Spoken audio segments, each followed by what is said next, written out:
silêncio no quarto real não era apenas ausência de som. Era uma entidade viva, mais pesada que o ar viciado e saturado de perfume que permeava os aposentos de St. James. Durante meses, as toalhas de linho fino, brancas como o marfim, foram preparadas e empilhadas com precisão quase ritualística. O berço de carvalho, uma peça de marcenaria soberba, entalhado com os símbolos mais sagrados da coroa e adornado com ouro que refletia a luz vacilante das velas, aguardava o herdeiro que garantiria o destino eterno de uma nação. A rainha sentia os movimentos, ou o que sua mente, submetida a um trauma psicológico sem precedentes, jurava ser a pulsação de uma nova vida. A corte, em sussurros agoniados, ouvia os relatos dos médicos reais, homens cujas mãos tremiam ao tocar o corpo da soberana. Mas conforme as luas passavam e o inverno cedia lugar à primavera, o berço permanecia cruelmente vazio. Não houve o primeiro choro. Não houve a celebração. O que habitava o ventre da rainha não era uma vida, mas algo muito mais sombrio. Um mistério que a medicina da época atribuiu à vontade divina, mas que a ciência moderna identifica como um dos episódios mais perturbadores da falência orgânica e da tortura da psique humana. Hoje abrimos as portas trancadas do palácio para dissecar, camada por camada, a anatomia da gravidez que enganou um império inteiro e destruiu uma rainha. A dinastia Tudor não era apenas uma linhagem dinástica, era um império erguido sobre a urgência absoluta da sucessão masculina. O medo de um vácuo de poder, a sombra da guerra civil e a necessidade de consolidar o anglicanismo ou o catolicismo faziam do corpo da rainha um território de conquista política. Para Maria I, a pressão não era apenas uma estratégia de Estado, era uma questão de sobrevivência espiritual. Como a primeira mulher a governar a Inglaterra por direito próprio, Maria carregava o peso de provar que uma monarca podia ser tão legítima quanto qualquer rei. Mas para o mundo daquela era, essa legitimidade só era completa com o nascimento de um filho. Quando Maria anunciou ao mundo que carregava um herdeiro, a Inglaterra prendeu a respiração. Era 1554. Seus seios estavam visivelmente inchados, o que causava uma dor constante. Seu abdômen crescia com uma regularidade que não admitia dúvidas, e todos os sinais clássicos de uma gestação, as náuseas matinais, o desejo por alimentos específicos, a fadiga extrema, estavam presentes. Maria viajava em carruagens lentas, quase paradas, evitando qualquer solavanco que pudesse comprometer o bebê. Ela supervisionava pessoalmente a costura das vestes de batismo. A fé absoluta na existência daquela vida começou a ditar cada respiração, cada movimento e cada decisão dentro das paredes geladas da corte. Mas o tempo, esse juiz implacável de todas as mentiras biológicas, começou a revelar a sua face mais fria. A data do parto chegou e passou. O bebê nunca veio. O inchaço persistiu por semanas, meses, e quando ele finalmente começou a diminuir, não deixou para trás um príncipe, mas o espectro de uma ruína política e física que marcaria o fim de sua autoridade moral. No século XVI, a compreensão sobre o corpo feminino era um labirinto de superstição e ignorância dogmática. A medicina galênica, ainda soberana, explicava quase tudo através do equilíbrio ou desequilíbrio dos 4 humores.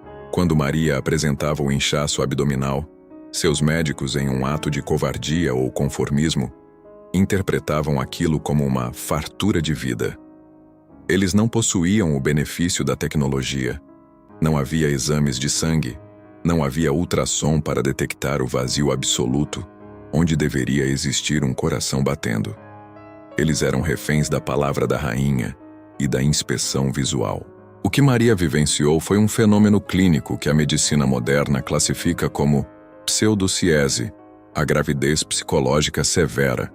Mas a pseudociese de Maria foi um monstro multifacetado. A hipótese que ganha força entre historiadores da medicina sugere que ela não apenas sofreu com o trauma psicológico, mas que sua mente e seu corpo entraram em um ciclo de retroalimentação patológica, possivelmente combinada a um quadro de fibroma uterino massivo ou hiperplasia endometrial. O útero, já alterado pela doença, respondia ao desejo frenético de Maria, criando sintomas físicos que enganavam até os olhos mais treinados. Seu corpo reagia ao trauma emocional, mimetizando a gestação, enquanto uma patologia real devorava sua vitalidade por dentro. O sofrimento de Maria foi, acima de tudo, um reflexo de uma mente sob uma pressão que destruiria qualquer ser humano. Imaginemos a cena. Uma mulher, temida pelos seus inimigos protestantes como Bloody Mary, agora reduzida à solidão absoluta de seus aposentos de madeira escura.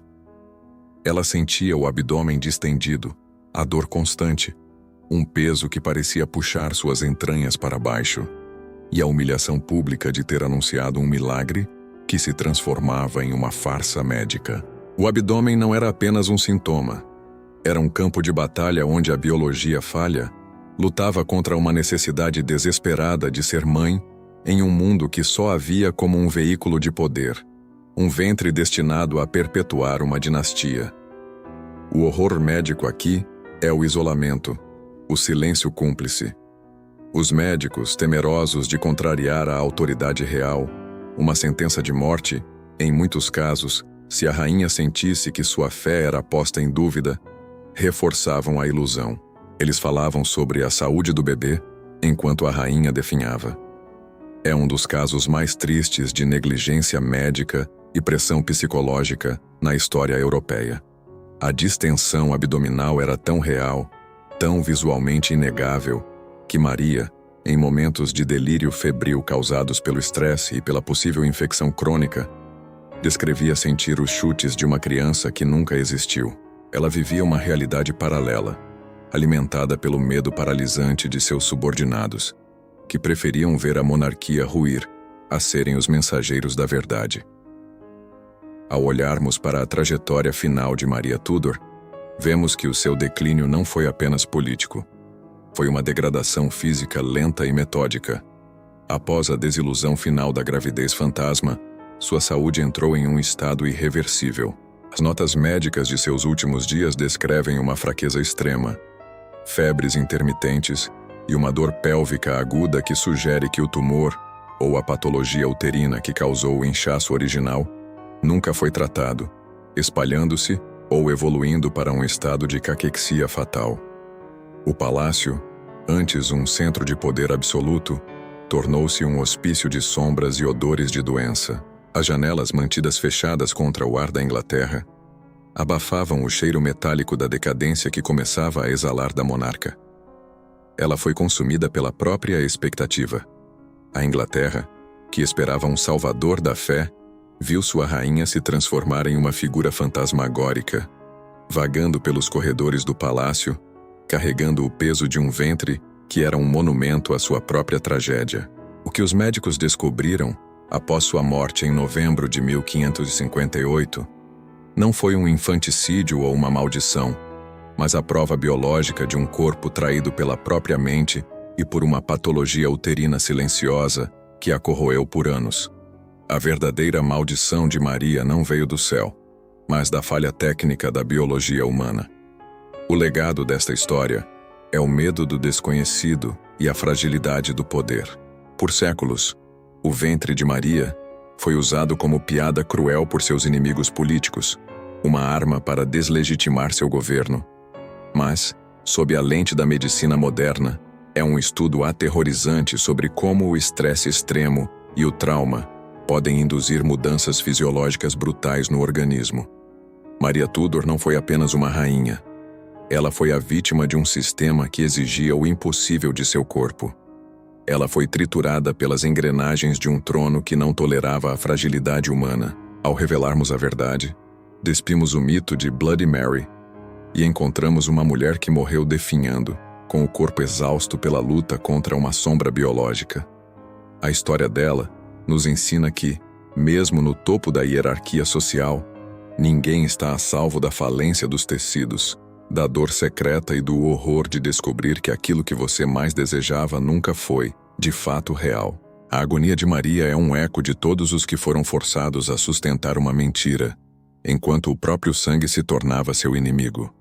Maria I da Inglaterra, a temida e sofrida Bloody Mary, morreu não apenas como uma governante, mas como uma mulher, cujo corpo se tornou o túmulo de suas esperanças. Maria não foi destruída apenas pela história, mas por um corpo que cedeu sob o peso de um destino que ela não conseguiu alterar. O que os médicos encontraram em seu ventre foi a última prova de que nem a realeza pode governar a biologia. O fim de Maria Tudor foi o fim de uma era, o colapso final de um sistema de crenças que não conseguia mais ignorar a realidade da carne.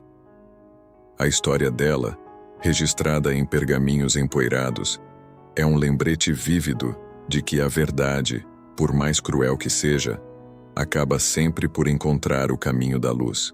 Se você busca a história real, crua e sem o filtro da romantização, inscreva-se no Medieval Decay. Toda semana desenterramos os mistérios médicos e a decadência que os livros oficiais tentam esconder. Clique no botão de inscrição e ative o sino para não perder a nossa próxima autópsia histórica.